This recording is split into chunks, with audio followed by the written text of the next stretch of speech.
For some, getting to school means no more than a short stroll. A bicycle is handy for longer distances. But for one of the Rhondda's most famous sons, public transport was the answer. And although Cliff Morgan's acceleration on a rugby field was devastating, he always caught the bus by the skin of his teeth. Cliff, I hate to say this, but there is no bus stop outside that house.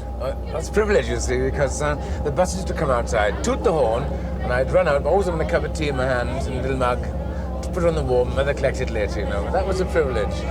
Are we in the Rhondda here? We don't seem to be. Well, my side of the road was the ddydau, you see, Llantrysant and ddydau. The other side was Rhondda, so I'd have gone to Porth County if I'd lived the other side, in my grandfather's house.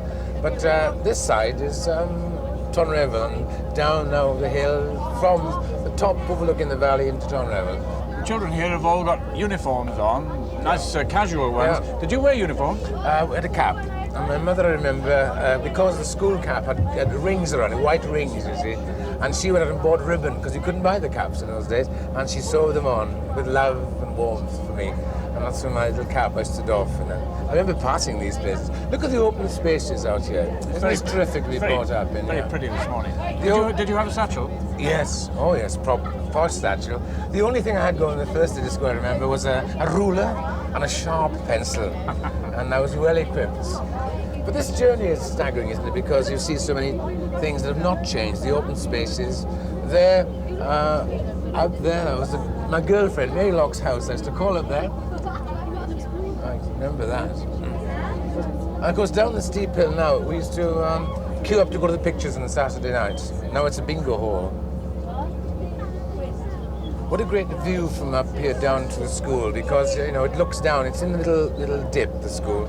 It's a marvellous thrill to go to school and see that. A new building as it was almost then, and you thought this is a new life coming up. Man, I spent all the time in that place there, the billiard hall, you know, misspent youth. And the curious thing is, you know, coming back now, looking towards the school, you know, the fact that you felt there was something special, and not realizing that you'd played catty and dog, hook and wheel, you know, and went to chapel, sang songs, all the privileges of life, and you didn't think in those days that one day you would actually move away, taste the forbidden fruits, and never come back again into what was probably a Garden of Eden for us. Marvellous.